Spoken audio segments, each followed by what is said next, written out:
Welcome to the Lightforge. This is Abukta. This is Merps. Hope you guys are ready for a new expansion.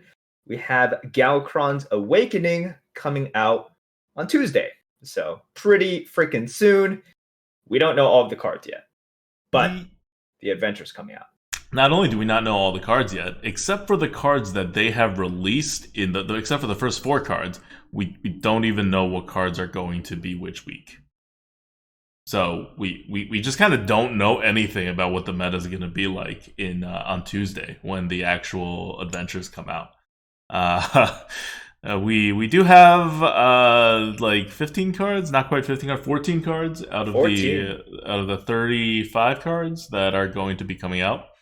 Um, and so we'll talk about them. But there's not like meta wise. We can make a very good prediction about the meta now that there are no buckets, but we need to know what cards are in the meta, and we need to know offering rates, like whether there's a expansion bonus for these guys, whether the expansion bonus for Descent of Dragons is like staying or going, and we don't know any of that. So this is gonna be. So here's what's going to happen with the Lightforge tier list. On Monday, if Blizzard makes an announcement or dumps all the cards for the week one, or somehow just gives the information, then we will update everything, run our calculations. We can get it done overnight, and it'll be up before the actual adventures drop. If they don't do that, then we will not run anything until the adventure drops, which means that all the scores and everything won't be up until the morning after that, because we won't know all the cards that are going to be in. That being said, we are giving you our reviews right now that aren't using the algorithm but are using our heads, and these cards are pretty polarized, fitting a theme. So the good ones are like going to be really good, and I don't even know if there are bad ones, but I don't think you guys need tier lists to help you with the cards that we've seen so far. So we'll give you the heads up on these, and yeah. So we don't plan on giving in a vacuum scores for all of these revealed cards, because we don't know which ones are going to end up in week one. So we are going to wait. So just a heads up. You'll get the scores soon enough, but this may be the only time that the scores don't come before the expansion actually launches. We just don't have the information. Like, Blizzard's not telling us what's happening. Yeah.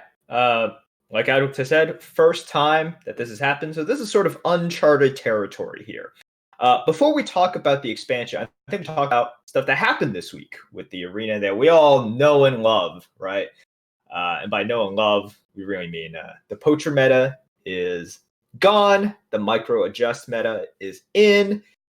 Blizzard was able to finally push a button, flip the switch, whatever you want to call it, and the arena looks a little bit different now. So that's always interesting. Poacher is officially gone, although if you are unlucky enough to face someone who saved their deck, you might still see it. And now the win rates are such that the highest class is 52.5%, the lowest is 45.7%, and it goes in the order of Warlock, Warrior, Rogue, Priest, Shaman, Mage, Druid, Paladin, and Hunter. Ooh. Yeah. Hunter pulling up the rear. But like, as you saw with last week's Arena Coup, like, Hunter's not that bad. Like, it's just people not playing Hunter correctly. Like, we've been saying this for years. Like, when Hunter's low but not super low, we still like it. Yes. And this is still within the realm of Hunter being an okay class. So overall, class balance is pretty good now with the micro adjust. We're really hoping Blizzard can hit this button a lot faster than 1 month after the release of the expansion next time. They definitely used to do it within days back in the old days before buckets. So we're hoping they go back to that. But right now, for the next couple of days, the meta should be decent. And as far as Poacher, like, it came out, they obviously messed up. Like, they claimed, they admitted they messed up. They didn't mean to put Poacher back. Nobody thought that was a good idea. They acted pretty quickly to take Poacher back, and it just takes a while to work through the process, right? Like, Blizzard's process is not, we want Poacher gone from an unexpected bug, and then we can react to it within like 48 hours. That's not how their process works. They go through a few steps. It comes out at some point. I think it took them 5 business days by my count to from the time when Poacher came back to when Poacher left the meta, and that's just kind of how fast their system is. When Poacher was gone the first time, it only took 3 days, but that's because it was with the release of an expansion. They were all working. They all knew, like, everybody knew things had to change so things could move faster on a every business day kind of basis. It apparently takes Blizzard 5 days to fix a very simple bug. So that's just what it is. I don't think it's not like a game breaking bug or anything, right? I don't think it got flagged for like, this must change immediately. Right. Like we were saying, like the entire time, right? Like Poacher is not actually ruining the meta. You see it every 4 games. It has a game-winning impact maybe every 8 games. So yeah, it'll affect every one of your runs probably, but by like it just one tilts you win. off the face of the earth when you do see Yeah, yeah, exactly. That's really the problem. And obviously, it's not a good card to have, but it wasn't really affecting that many games. And yeah, people get unlucky and face like 3 poachers in a row, and their whole run is ruined. But if you think from the terms of the perspective of the average players, you can see that from the perspective of the average player, one, poacher's not that bad, and two, you literally see it once per run because you only have like 5 to 6 games every run. So, yep. I'm glad Poacher's gone, and that means that Poacher's going to stay gone. Hopefully, when they update the meta again with the release of Galakrond's Awakening cards, Poacher doesn't magically come back. And just if you didn't listen to last week's Lightforge, our prediction is that the wild rotation, because Blizzard hasn't announced it and the timing doesn't match up, is that the wild rotation is not going to actually switch until the last wing of Galakrond's Awakening comes out. And before that, it'll be just the same meta, just with Galakrond's Awakening cards stuck in. Maybe with an offering rate bonus. Maybe they take away Descent of Dragon's offering bonus. We don't know. But we don't think the card pool is changing. Less tyrants, maybe.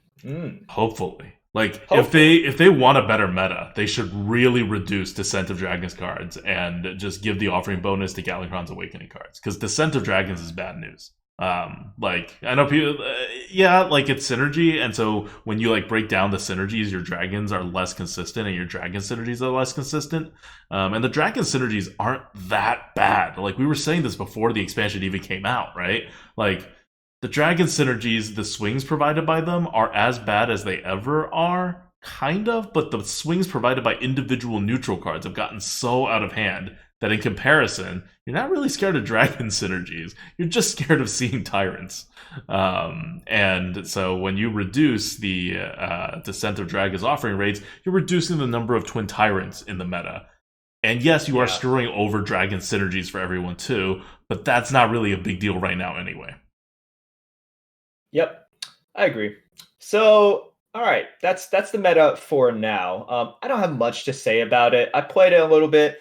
Is it a bit more enjoyable now? Yes, for me, just because I'm able to play Aggro Hunter and Scum Priest. Those two are legitimately good right now. Yep. Like, legitimately good. There are so many ways to play Priest now. Like, you could do so many like things, because Grave Runes is you're on the board, you Grave Runes, but you also have so much offering bonus to like micro adjusted bonus to your great cards that you can play off the board too. Like, it's just kind of amazing. So what they did was heavily increase the win rate, or like not win rate. Well, the win rate of Priest increased, but they heavily increased the offering rates of good cards for Priest. And what happens now is Priest is actually pretty close to number 1. I mean, it's number 4, but like the distance between the top 5 classes is so small. It's less than 2%. And Priest is a lot harder of a class to play than something like a Warlock, in which, you can just vomit. And so the fact that if Priest is at any point in the top half, yikes. Like, that means the card quality is really high, because your average player doesn't do well with Priest. And if Priest is ever like number 2, or God forbid number 1, that's like game over, man. Just stay away from the arena. But if Priest is number 4 with a pretty small delta between number 4 and number 1, that means Priest is really good. Like, the card quality is really high. And you can certainly outvalue your opponents right now. And whenever Hunter is at the very bottom, but Warlock is at the top, oh, feeding time. uh, So I would say that yes, there's still a lot of oppressive cards, but it has opened up the ways to play a lot more. So I find it a little bit more enjoyable, yeah. but to each their own. Yeah, I like the meta definitely better now. Like I thought it was an above average meta even before the micro adjust, and now it's definitely a significantly above average meta. One of the best metas we've ever had, no, but it's a good meta right now. And Poacher's gone, so it's definitely a good meta. And we're only gonna have a couple more days of it, unfortunately, but we'll see. Hopefully, whatever changes, like hopefully they either make no real changes and then we just stay basically in this meta with an additional like 11 cards, most of which are class cards, so you don't actually get to see them that often because the classes only show up 1 out of every 9 times. Or they do adjustments in favor of good arena play by removing the offering odds of Descent of Dragons. So those are, I foresee very little room for them to mess up and make the meta worse, but we'll see. I've said that before, and Blizzard managed. So I think the odds I would put money on that the meta will get even better with Galakrond's Awakening coming in one way or the other, at least until the very last set of it comes in and they do the wall rotation. We'll see. Yep. Right. Yeah, let's move on to Galakrond's Awakening cards. We actually have 10 new cards to get through. So just a reminder, we did Chaos Gazer last time. The ones that were spoiled, like released, basically. Not released, what do you call that? The ones that were announced. Announced. Before last week's episode, we did last week. That's Chaos Gazer, a 3 mana 4/3 Warlock minion that I don't know what you call it, corrupts one of the cards in your opponent's hand, yeah. Which means that they have to play it the next turn. Kind of like, how corruption on the board makes them have to kill it off the next turn or it dies. Same with the card. They have to play the card the next turn or it dies. And it's always a playable card that it corrupts. So super powerful card. Dark Prophecy is a priest card. That is 3 mana. Summon a random 2 mana. Discover a 2 mana minion, and then you summon it and you give it +3 health. So it's going to be like a 2/6 or a 3/5 almost all of the time. It's pretty insane for 3 mana. Then you have Shotbot, which is a reverse shielded mini bot. It's a 2/2 with Reborn. And then you have Amazing Reno, which is a legendary that will not be in the arena because it's a hero replace. Okay. Yep. So that brings us here to the first card, the very first card, and we're going to start off things off with a bang here. This is going to be, I struggle to see how Blizzard will print a better card in this set than this, because it's just an insane card. It is a rare, not a common. It is a druid card, so watch out. Druids are getting another boost that they don't need. 7 mana 6/8 beast with taunt. That's where the card should end. There should be no more things after this card. Okay, and now I will tell you the other things this card has. It has Reborn. Because why not? Just free stuff. Gets a Reborn on this 6/8 taunt. And Reborn, if you guys are fuzzy about it, it means it's a death rattle that summons the minion back with only 1 health. So you get a 6/1 taunt death rattle, basically. Okay. That's not it.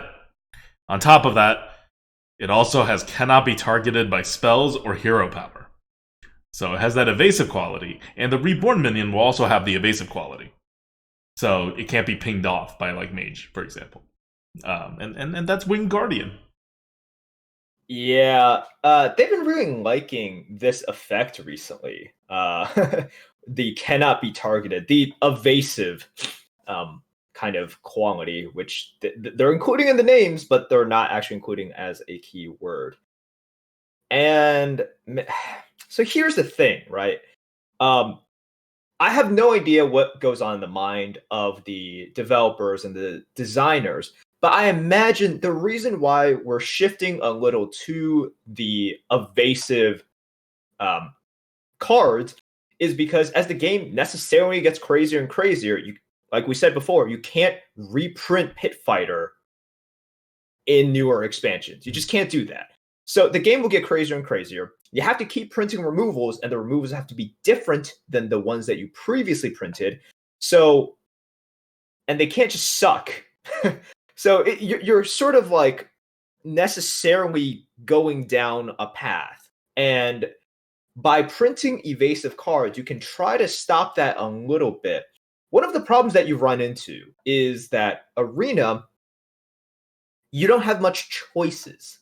You're bound by the offering rates and Lady Luck, giving you the removals in order to actually respond to things. You can save removals, you can try to play smarter, you can be on the board, but sometimes that doesn't matter. Now, we get into this really awkward area where you can have a lot of cards for constructed purposes that probably won't make it in the very high bar that that meta decks have right now. And maybe they'll appear in later. Yeah, like when you have a 7-mana card, that's not going to be in any aggro deck. So it has to synergize somehow with something. Like if you're going to play it for a mid-range or control deck. Right. And so like wild decks, we're talking about maybe this gets included in Hadronox decks. I don't know. I have no idea. But one of the problems with cards like this in Arena is you really, really, really need the not just a response. Like before, it was enough such that if you played smart and kept that polymorph in your hand, you got rewarded for it. And now it's just like, okay, are you on the board, or are you on the board well enough such that you can deal with this very high statted and awkwardly statted minion? So it has 8 health and then a divine shield, essentially, right, that you can't pay off. So what's that divine shield worth? I don't know, maybe like at least 2 health, I would say, like it's maybe like 3 health. So it's like a 6'10", 6'11" minion with taunt and this cannot targeted by spells or hero powers ability. That's easily 8 mana worth of stuff, and it would still be a good card. And it's 7 mana. So to get through it, honestly, it takes a while. Like you guys have played with Evasive Draconid. It's been in the meta for a while. That's a 7 mana 7/7 taunt with cannot be targeted by spells or hero power and does not have reborn. And that is hell to get through. Like you put that thing down and your opponent's losing 2 minions at least. Like it's very hard to get through it. And this just adds 1 more minion to it. Right, because that's 6 attack. The 1 attack that's being dealt to it, it's not gonna, like the minion thrown is not gonna survive. So you're basically, if you're on the board, you need like 3 sources of damage. They're all going to die, and then you kill this Wing Guardian. That's a lot. And your opponent, by the way, did not do anything smart or strategic. Every single player, no matter how good or bad, can play Wing Guardian onto the board, and it will do its thing. Yeah, that's the thing. It's not like one of those we in previous metas, I remember, we complain a lot about, and by we I just mean the community in general, we complain a lot about stuff like Bone Mare, right? Like, is it a good card? Yes, but at least that has the additional requirement of you being on the board, right? There are situations in which you can prevent the Bone Mare. And there are situations in which you do a cost-benefit analysis of whether to full clear on turn 7, or previously on turn 6. And you're just like, no, I'll take the risk, and you get punished for it. And that's fine. And we should have those sort of calculations in the game. That's good. There is none. The only thing you can do is recognize that it's coming down. That's about it. And if the effect is too powerful, or if it's just a lot of times not possible to play around it, like we have a Tyrant right now. It's a real luxury to be able to play around Twin Tyrant, which is why it's so oppressive. But yeah, I'm not looking forward to seeing this. At the same time, it's like it's a rare card, it's a Druid card, so it is far, far away from Tyrant in its effects. Yeah, but it is a Druid card, and you know what other cards Druid have? It's an Emerald, or not an Emerald, whatever Explorer they have. which is Yeah. the 6 mana 4/8 taunt. And the 6 mana 4/8 taunt is coming out on turn 6. And Wing Guardian is coming out on turn 7 now. So the 6 mana Explorer card isn't tempo, it's just card advantage, but still, you now have a lot of taunts for Druid. You know how Paladins were annoying and how they can heal you in this meta? Because normally the taunts, this is a low taunt meta, and it means that aggressive strategies have a certain, or like just going face strategies, have a certain amount of expectations built in that you'd be like, all right, my opponent's only going to taunt once, or it's going to be a medium-sized taunt, or they probably can't even taunt at all. With Druid, this is an auto pick.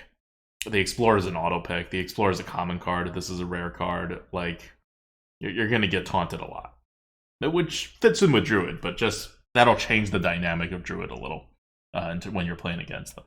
And they can already heal with their hero power, 1 per turn. So, yeah, this is going to be game changing. Like, I don't know what score this is going to come out as, but I would be surprised, very surprised, if it came out anything below a 150 on the tier list.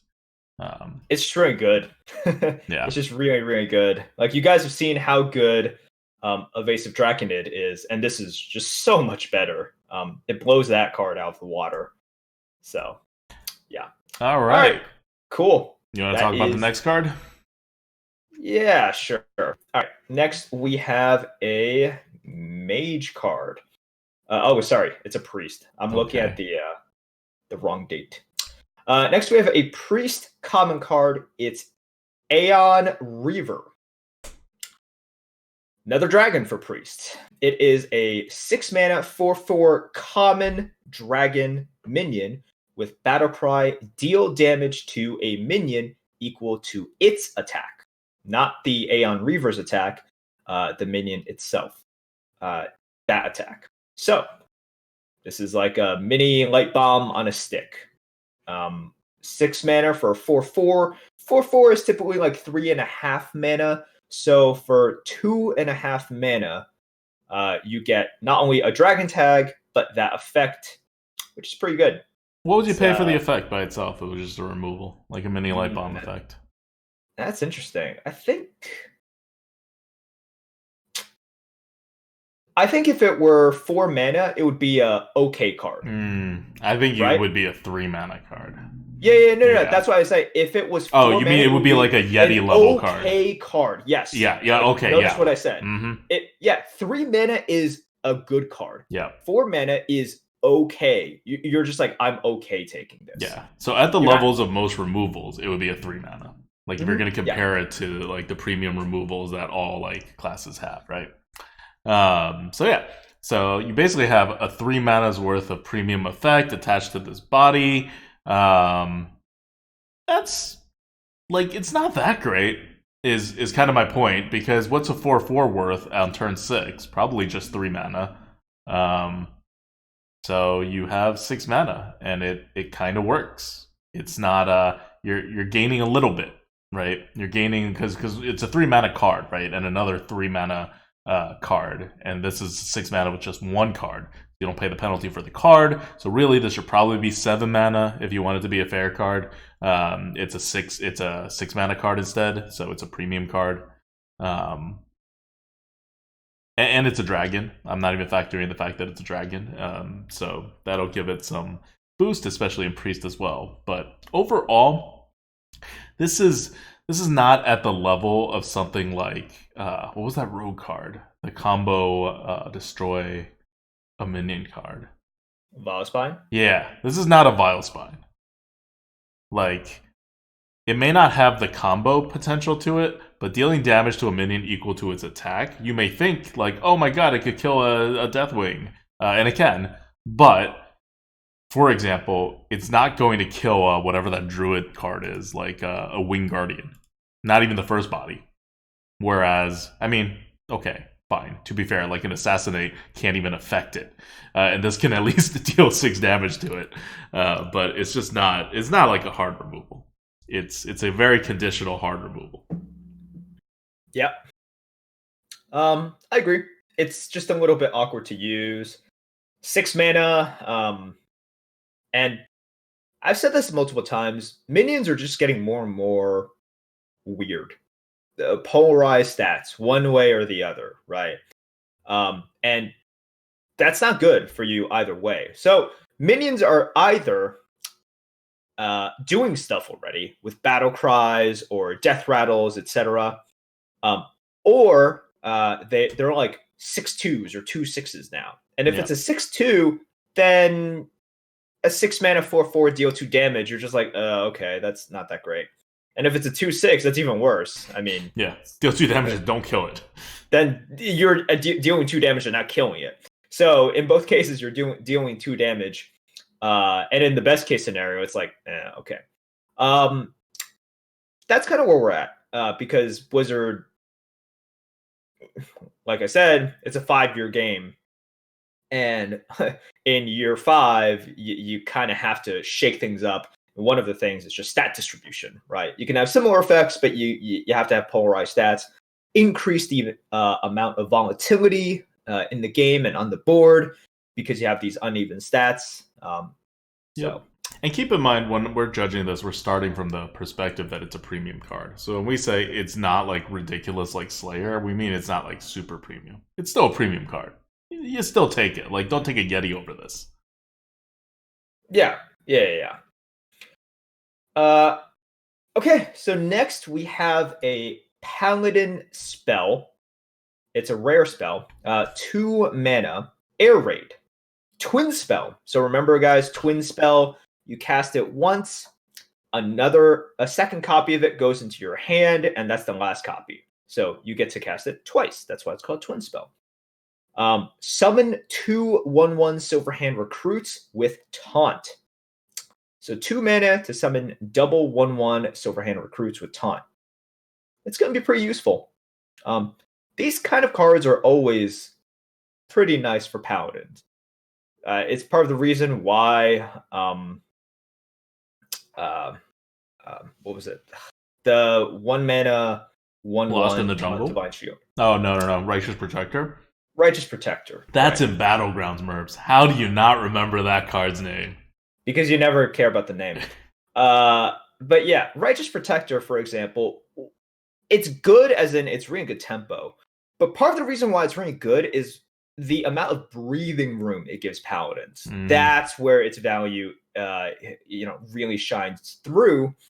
And why it's like so much better than an Argent Squire. Like Argent Squire is good, but Argent Protector is Argent Squire is never premium, right? Argent Squire is easily premium in any meta.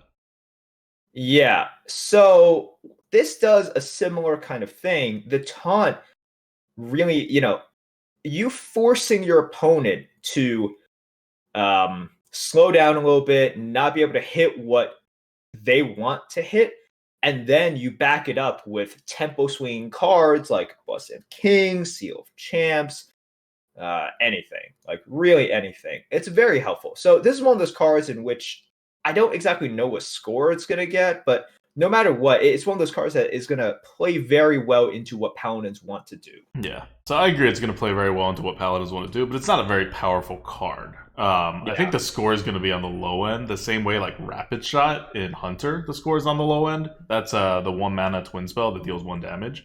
Like very useful for Hunter because you can't ping otherwise, but you're still paying 1 mana to deal 1 damage, and you can do it twice. Like it's like a Moonfire, which is not a great card, and then you like add an extra mana to it in order to draw another Moonfire that costs it 1 extra mana. So here, like you were talking about Righteous Protector, right?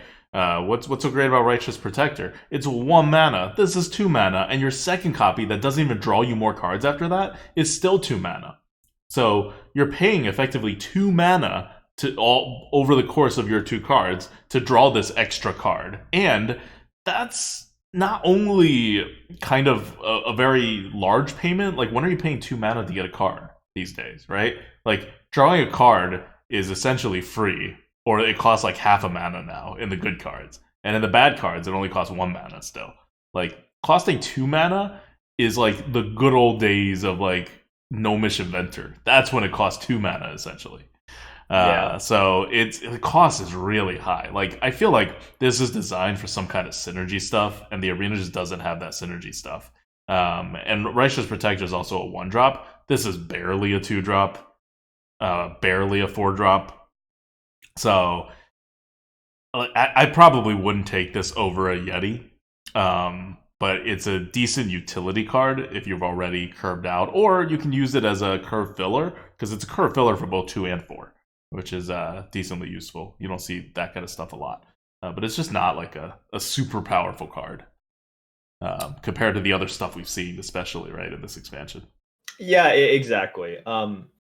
When you see Twin Tyrants and faces Corruptors all the time, like Yeah. the bar has been raised. This is one of those things where it's like, do I have a bunch of stuff I need to protect? If I do have a lot, then yeah, this could have more utility than it's worth, right? Like because you have to hit it twice.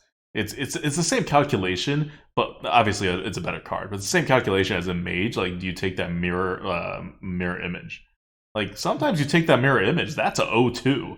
Like that's very like kind of crappy, right? And it's just 1 mana. You don't get the card back or anything.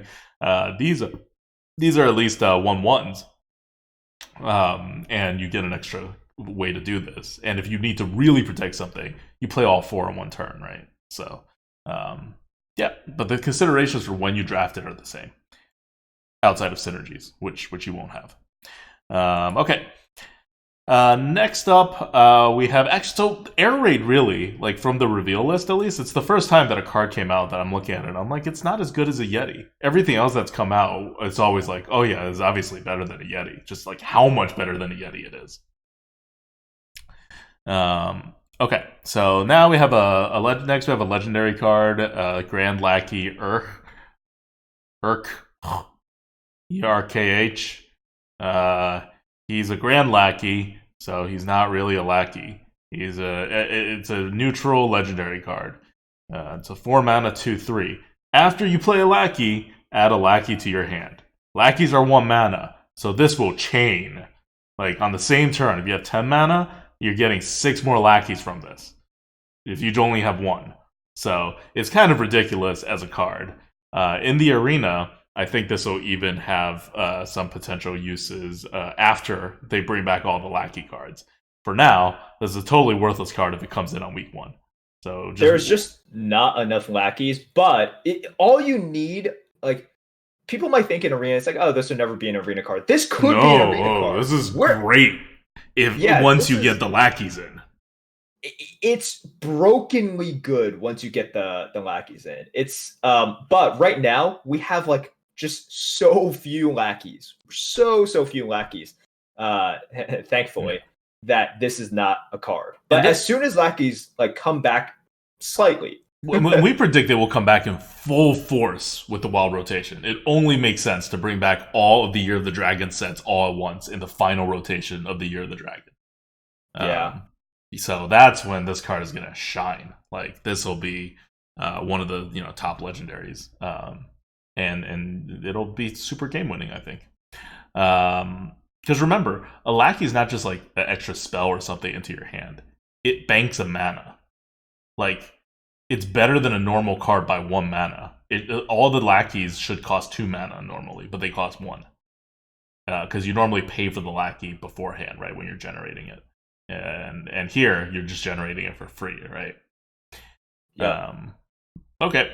But this is one of the reasons why we don't want to like publish the tier list ratings before we know stuff. Because how would you even rate this card?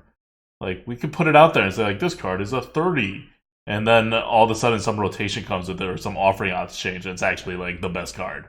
Like it's just a lot of these high swing cards is really hard to do. So we're just going to do it without the algorithm for now. Okay. That is all right. Moving on to the cards revealed on January 16th.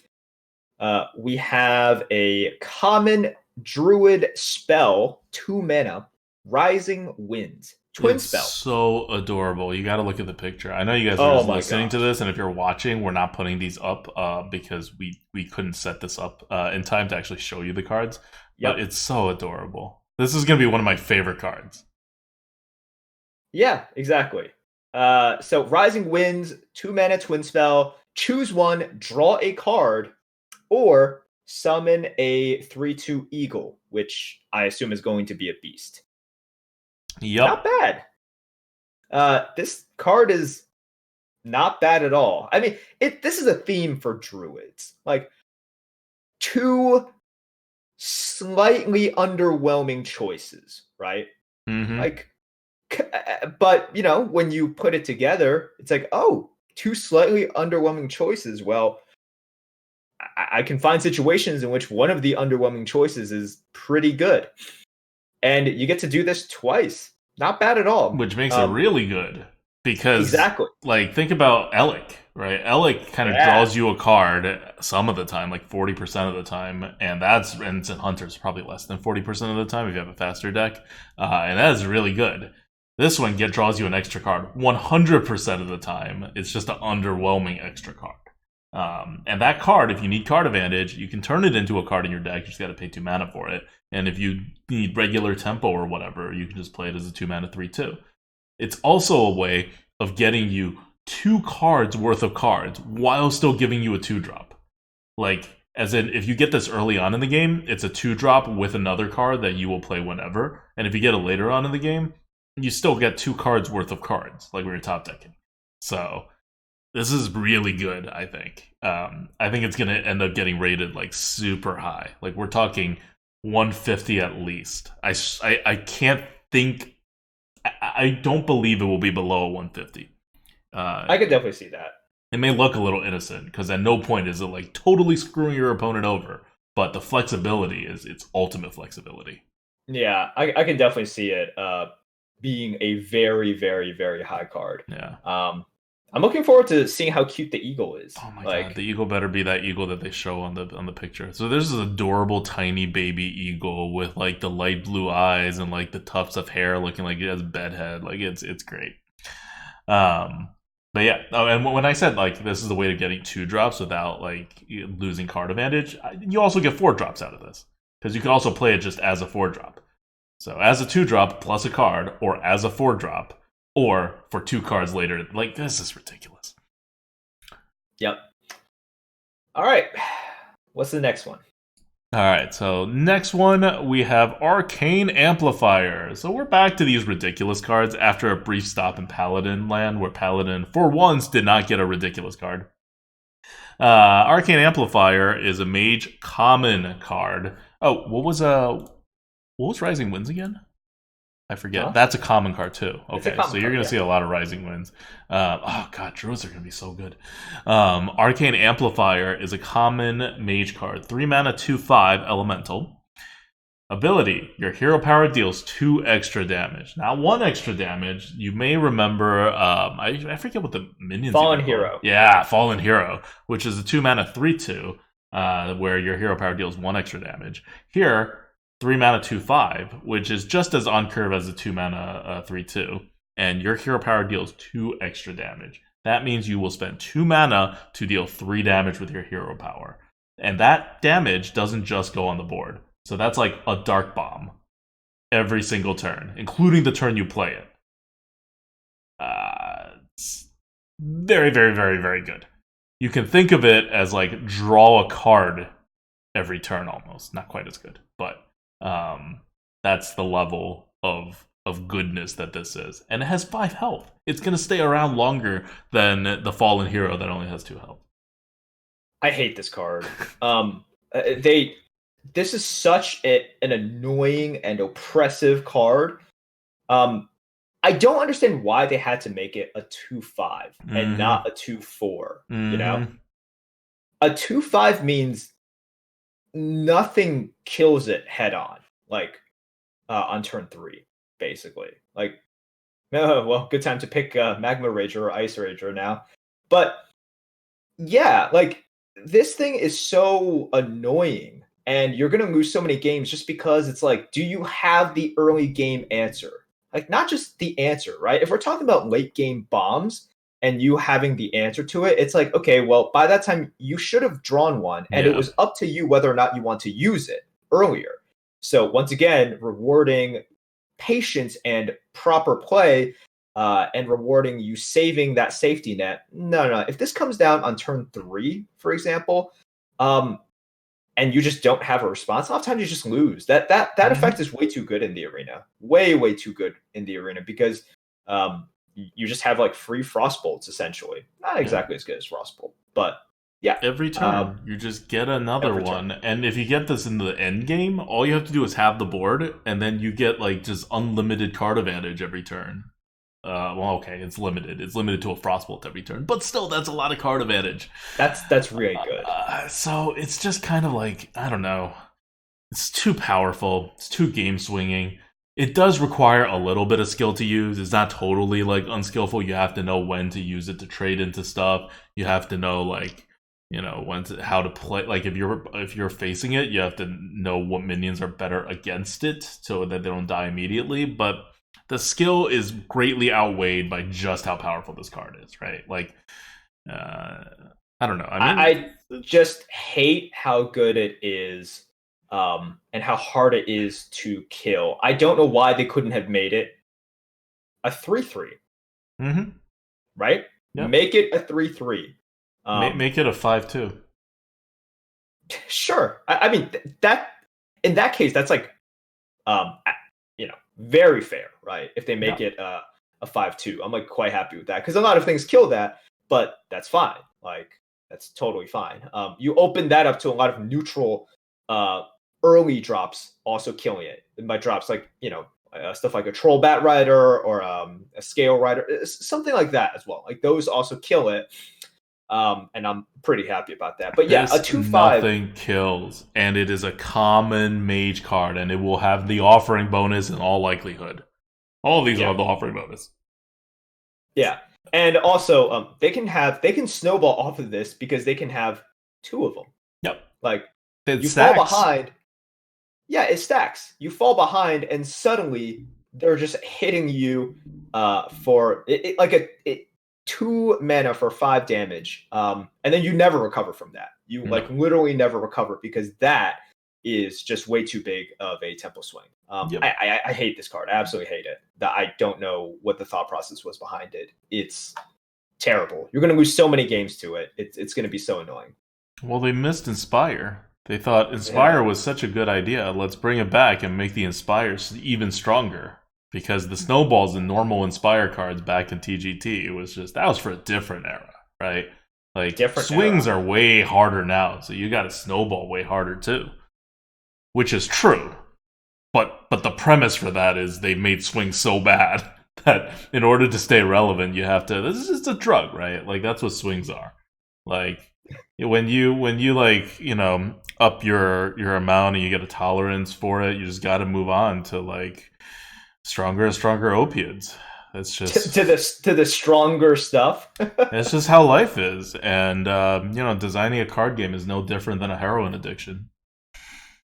I mean, it's different in some ways, but also not different in some other ways.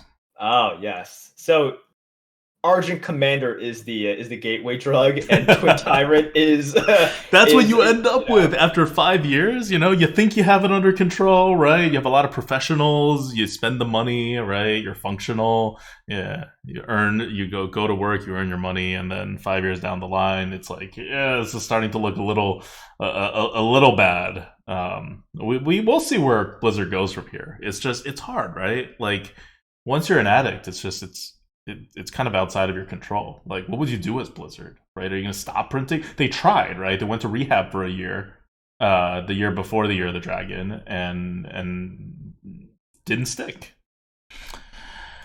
All right, let's look at the probably the most interesting card. So, out of all of these, like we kept saying, like, "Oh, this is a really good card. This is a really good card," but the really good cards are on different levels, right? The one that we just talked about, the Arcane Amplifier, is like not just really good, but it ruins the entire game. Like it's on a different level of swing to the other cards. The other cards are like we swing the game once, right? Or in many cases, it doesn't even like swing the game too bad. It's just like this is a really good curve card, but if you don't get it on curve, you can't swing it. Or in the Druid case for Rising Winds, it's like, oh, it's just a super flexible card that's good in all situations. But for Arcane Amplifier, it's like, hey, game over. Like this is oppressive levels of like Dragon Ball almost. It's not as bad because it doesn't punish you for doing what the game wants you to do. But it is only mage, so you'll only face it when you face mage. But it just like screws the whole game over.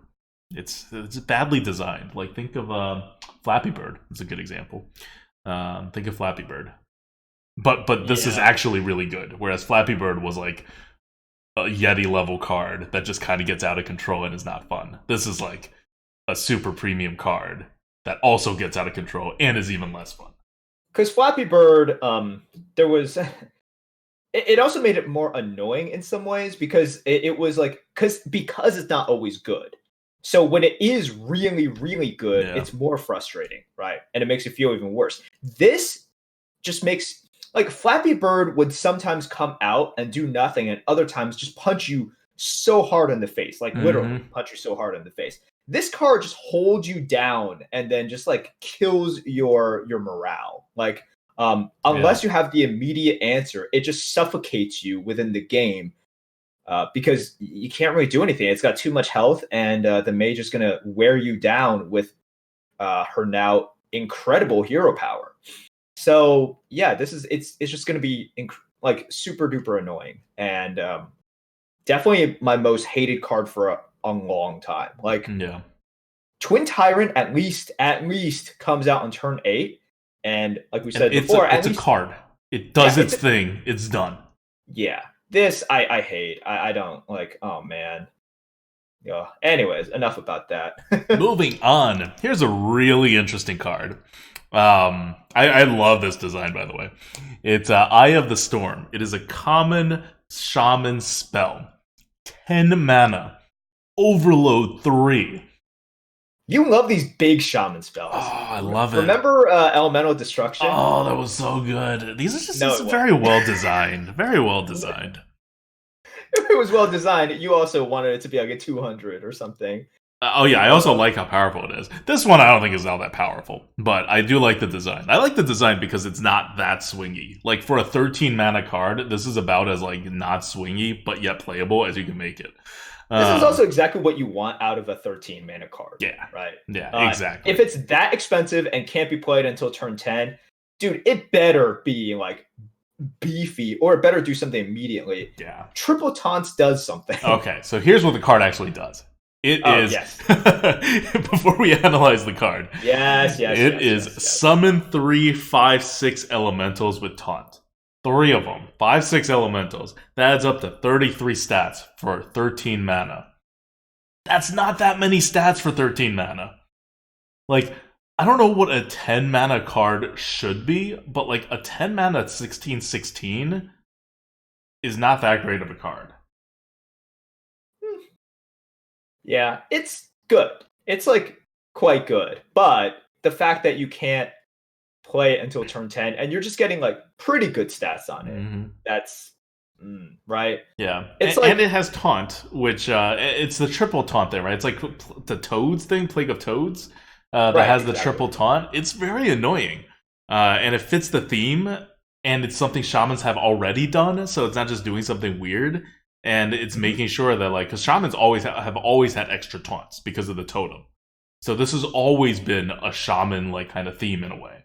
Of just having, like, extra... Well, this is more than annoying. These are beefy, too. But yeah, of just having, like, extra taunts.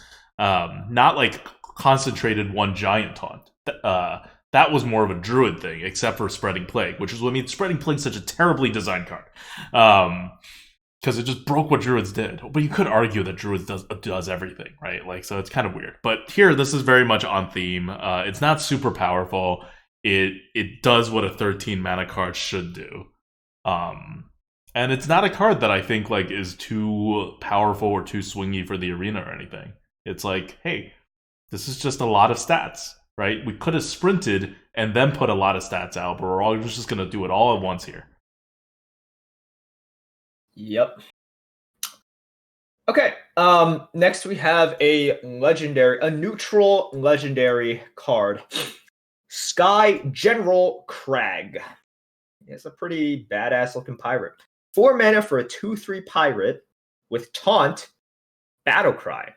If you've played a quest this game, Summon a 4/2 parrot with rush. So this is we don't have word yet on whether this would be in the arena, right? Yeah, I'm guessing not because the other quest one wasn't in the arena, but now there are side quests, and back then the I other know. quest minion like existed in a time where side quests didn't exist, so and normal quests are not in the arena, so it just never trigger.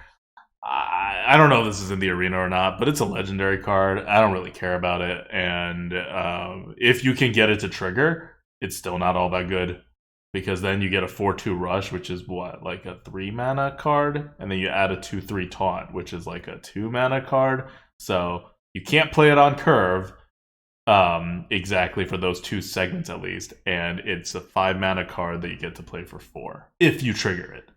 If you don't trigger it, it's like unplayable. It's a 4 mana 2/3 taunt. Like this is just I don't care about it. We shouldn't waste more time thinking about it. What we should think about is this next card. Nope, not that card. All right, you know what? Let's talk about one more card you shouldn't think about. It's Shaman weapon legendary, the Fist of Raden. 4 mana, Yeah. 1/4 weapon, so it's a Light's Justice for 4 mana. After you cast a spell, summon a legendary minion of that cost. Lose 1 durability. It could be pretty damn good if you have all the spells as Shaman that cost a lot of mana, like that 10 mana one that we talked about. But for the most part, you're not going to, and this is going to be overcosted. Uh, there's also like this way of like you have to do a lot of analysis as to what legendary minions are available at which mana slot, and so how that works. It's a lot of thinking for a card that's like it's ultimately going to be like okay unless you have a killer deck that's just really suited for it. Then it'll be ridiculously amazing. So I don't know. This is one of those cards that I'm going to trust the algorithm over anything that we think of. So we'll wait for that to get algorithmed. Yeah, I have no comment on it. We'll Yeah, see. I don't think I it doesn't can't. look like a very good card to me. Um, but yeah, we'll see. Because shamans also have weapons, so you're just taking a weapon slot. You don't just get to like play it and forget about it, and then reap your rewards eventually. Like you got to be using this. Right. So this is going to take a lot more than 4 turns, probably, because you probably don't want to cast a spell sometimes, or you don't have other spells. Also, yeah, shaman spells a lot of the times are backloaded. Yeah, they're 1 and They 2 overload. mana and they overload. Right. So You have to have the particular spells that are like 4 or more mana to like get value out of this. right. You actually want uh to have like the druid and mage spells, right? Like Mm-hmm. the huge costed ones. So this really works against what shamans already have. Yep. Mm. Except that We'll 10 see. mana card. That would be pretty damn good. Oh my gosh, so good. All right. The last officially released card that we have. There have been leaks, so we potentially know other cards, but We're no not going need to to talk cover the about. leaks. They're Yeah, not like confirmed or anything. exactly. The last card is a neutral epic card. So there will be It's neutrals in this adventure release. This is the first non-legendary neutral that we've seen. We have Escaped Mana Saber, 4 mana, 3/5 beast. So a little bit understated, but we've seen a lot of 3/5s for 4 before. With stealth, also, whenever this attacks, gain 1 mana crystal this turn only. Really cool design. I love the design of this thing. It's you're gonna pick this like a decent amount just because it's quite a decent card. But I love how its second ability, the gain 1 mana crystal whenever it attacks, works against the stealth, but also works for it in some ways. So it guarantees that you have it, but a lot of times, You're you gonna want to keep it attack with it the hidden. turn after. Like it might as Yeah, well say stealth for 1 turn, right? The extra value you get out of the additional stealth is very low. sometimes It's because like your opponent played a evasive Draconid. All right, maybe I want to save this because I don't need the mana now. yeah, but it's pretty cool, and definitely you you giving up that one attack to get the ability, it's well worth it. this is the exact opposite of like the arcane amplifier, in which I love the design of it. I think you're giving up an appropriate amount of stats, um, like for it to be And yeah, pretty decent. yeah, like what you're getting out of this, compare this to the amplifier.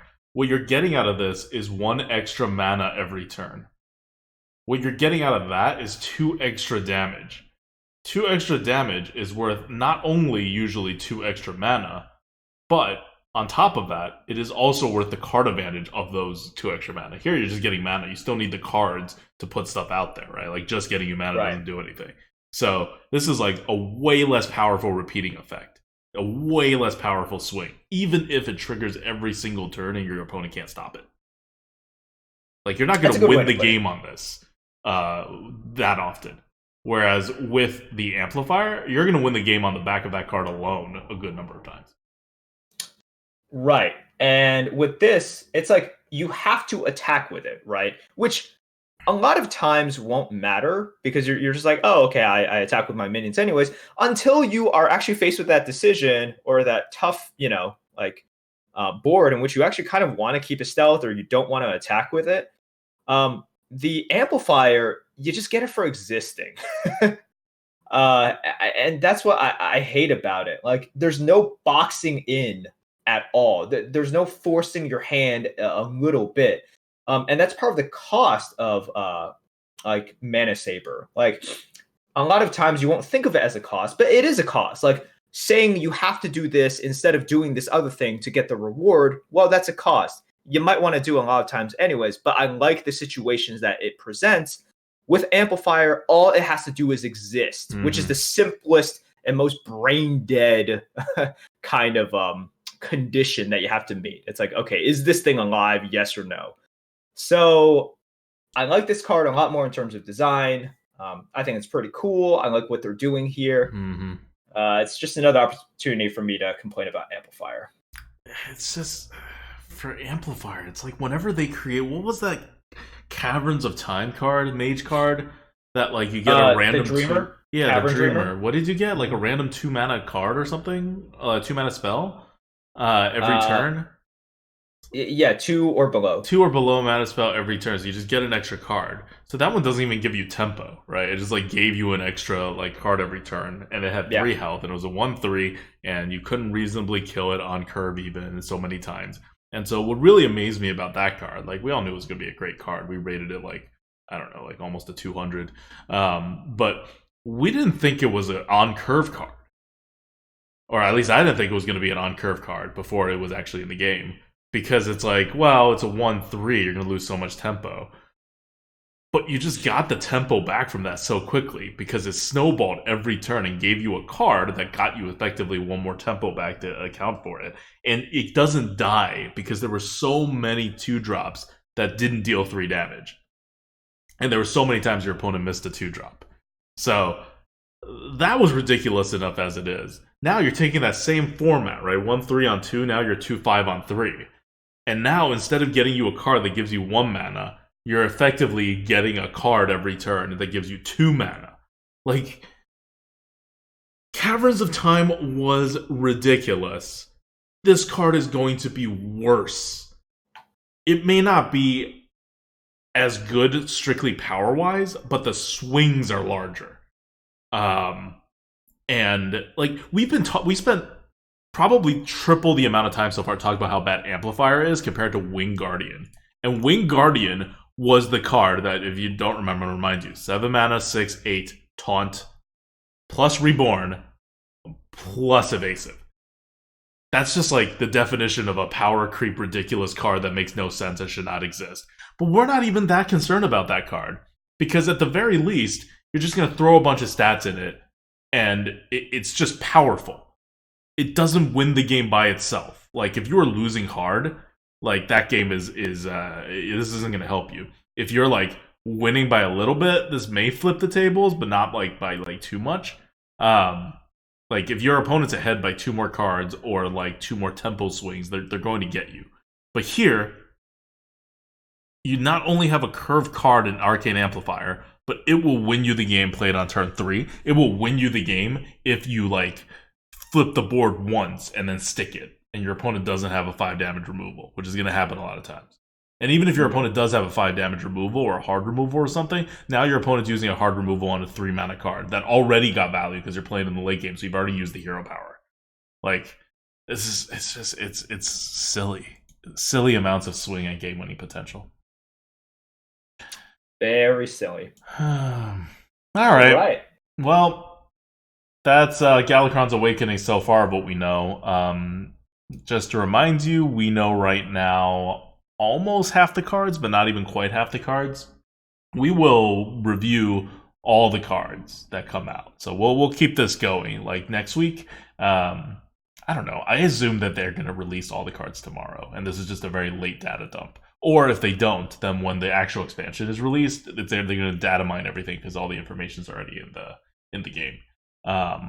But in the case that it can't be data mined because Blizzard's actually patching this week by week, and Blizzard does not actually announce any of this stuff, we'll just go week by week and review the new cards coming up. Like, I really wish we could have given you a meta review if Blizzard told us which of these cards are going to be week 1 cards, but Blizzard just hasn't done it. And fingers crossed they do tomorrow so that on day 0, we will have the cards ready for you on the tier list. But it may not happen. And that's not really up to us because Blizzard's not telling us what cards they're going to release. Like, what the hell?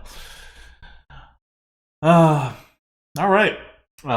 Anything else you want to add, or do you have a question from the GOAT? Nope. What? How do you not have a question from the GOAT? I just wanted to talk about this for this week. All right. That's it. Okay. All right. Just that for this week. Next week, we guarantee you we have so much to talk about because we will be in a totally different meta. Probably not a totally different meta. It's probably the same meta plus a few cards. But we'll be able to hopefully talk to you more about cards, more about all the other stuff arena related. If you're waiting for like Battlegrounds news, I don't think the Battlegrounds meta has changed too much since they tweaked a couple of the heroes. But not that much. Here, yeah. I get asked this question a ton on streams, and you guys might know me as the demon-forcing, pogo-meming streaming sensation, all right, that bleeds MMR on stream. However, I did spend yesterday getting back above 8K because I was a little bit too embarrassed because I was getting... Were you getting to my zone? Well, I don't know what you're at right now. What are I'm at like 690, I think.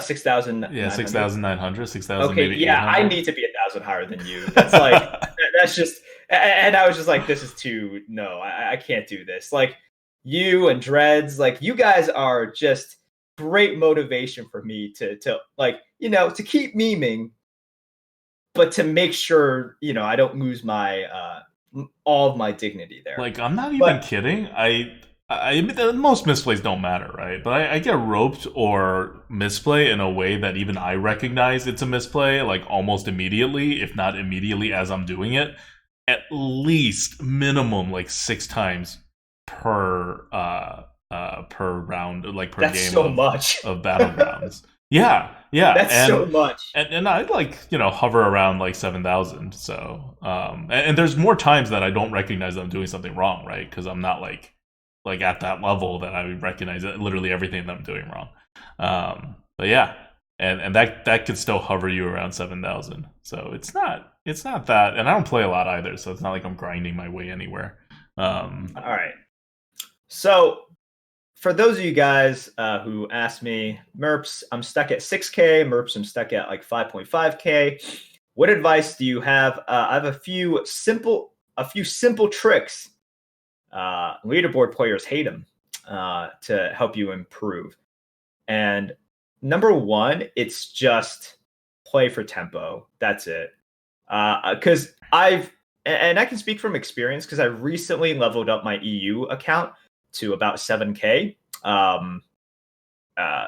And what I have seen through the ranks is at lower MMR, people definitely tend to think or just, wishfully think that they are a tribe very early on. You are not. Mm-hmm. and you are most definitely not Murlocs. Like you are never Murlocs in the early game, never ever, because Murlocs But are counterpoint, the last time I played, I got triples into tier 5, right? And I got the Bagurgle guy, right? yes, And then the yes. very next turn I tripled into tier 6, and I got a Megasaur and I got Divine Shields. And then the very next turn I tripled again into Megasaur again, and I got poison. Um, and then I got Bran, I think somewhere in the middle there. So it doubled. And it was like just it made the game so much easier, right? So much Like easier. I think making the game easy is generally good. That is generally quite good. Now, what you guys should be doing is just being comfortable with being uncomfortable. I know it's not very comfortable to have uh, 10 gold and you just have, so like a couple of, like a spawn, another neutral minion, a beast, a murloc, 2 mechs, and no light fang, so you're not buffing them, and you're just like, I have no direction. No, you have a direction. It's tempo. You're just gonna beat up opponents until something comes your way, until you hit that triple, and then you like get that tier 5, whether it's Goldrin, and if you get a Goldrin, you're beast immediately. Whether it's Baron, giving you direction. Whether it's Bran. Do you switch to gold? Like if you have no theme, do you switch to beast immediately if you get the Yes, option of Goldrin? yes, because it's just Interesting. that good. It's Interesting. just that good. I need to And do that more then. what you also do with Goldrin is at that point, like if you're tripling into 5 and you get the first Goldrin, you don't have good direction. Like, don't transition like if you're fully mexed, right? Yeah. But if you just like are Yeah. kind of directionless, If you're directionless and you hit a Goldrin, yes. And this is one thing that I see people not doing as much. They recognize the power of Brand. They recognize the power of Baron now. But Goldrin is one of those that I just don't see enough, and that's wrong. okay. So what else is Because there? There's Bran, there's Goldrin, there's Baron, there's Lightfang, I guess. there's Lifefang, sometimes Junkbot, like not often, but Mm, sometimes Junkbot. okay.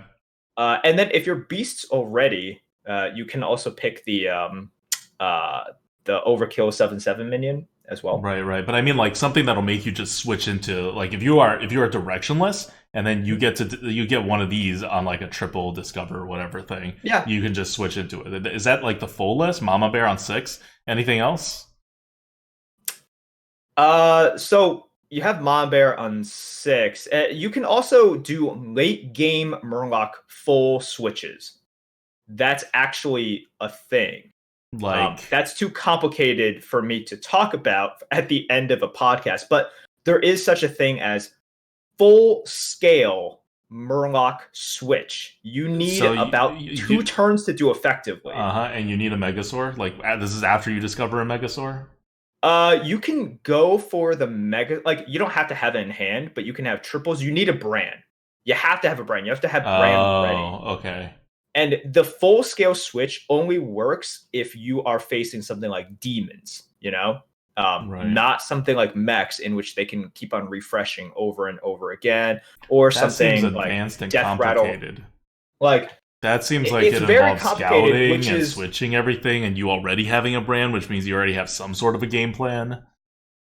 yeah. Well, I mean, a lot of times brand just you have a brand because it's brand. So look, this is we're getting really complicated now because you're asking about it. Yeah, but like I think it's good because I'm always directionless. Like I used to triple a lot, and I think I've swung in the other way on your advice, and now I'm like so tempo, which means I'm so directionless, and that doesn't work as well either. So I've come to and I realize why. It's because I've like stopped holding stopped going for triples at all, and I think you still have to go for like a little, like you need like a double on the board at all like times just to like chase a triple. Like it opens up your ability to stop being directionless rather than just fully tempo. Sure. You got to make sure also if you guys are chasing a triple, which is sometimes fine, giving up a little bit is fine. you still have to make sure the triple that you're chasing is good. It's something that either has a pretty decent battle cry, or it's something that you want to potentially at least keep for the late game. I see some people, having like two really weak like micro machines on their board, like waiting for a triple. I'm just like, even when you triple this thing, it's gonna suck. So don't do that. Like, don't triple on, like, weaken your board by holding a double of a weak minion that you don't really want to triple anyways, because it's not an end game minion. Just get rid of that thing before, like, just don't be tempted by it, because if you're tempted by it, you're going to take damage in the interim before you get the triple. And then once you get it, it's not that good of a minion anyway. So you've paid a ton. Wait, so what do you mean by a not good micro machine? Like, do you mean like a small micro machine? What if I have like a 6-tooth micro machine? Yeah. Like, I should just Think sell my about it this micro way. machines? Okay, so even if you have, like, I see people with like a 10-2 Yeah. plus like A a 6-2. 7-2, Yeah. right? Yeah. Yeah. You Okay, would great. you would sell those? If you have stuff that will actually help your comp out more, Yeah, but then you yeah. lose your potential. Like, let's say that's the only thing that you can possibly get triples of. Once again, we're getting into a situation where I have no idea what the rest of your board is. But Right, yeah, a right. lot of times it is correct to just ditch that, because a lot of other Oh. minions will help you more than a 10-2 and like a 6-2 or a 7-2. Yeah, but then you can't Those ramp. are really weak. Those are Yeah. really weak. Yeah. Mhm. Okay, so you sometimes you just give up your ability to ramp. Yeah, because Hmm. you holding on to it means you lose, and then whenever you get that defining minion, a lot of times you actually take damage on the next turn. Yeah. Hmm. So you taking damage and then not having that cushion to set up the proper Baron or set up the proper Goldrin comp, that's really bad for you. That's like really, really bad for you. Hmm. So that's why the best heroes, like if you look at, I'm going to use Educated Collins' tier list, because like I I completely agree with his tier list. I think it's great. All the tempo heroes are at the top. Like, early game tempo is amazing, which is why your most hated hero, Yogg, is arguably the number one hero in the game. It is so good. Like, so, so, so good. He's So he's so that's it. Just random. tempo, be comfortable with being uncomfortable. Don't hold on to pairs to an enormous disadvantage. Yes, Holding on but to hold pairs, on it's to a pair so that you have an out if you don't have a theme. And if you have a theme, mm, like you probably already have some doubles.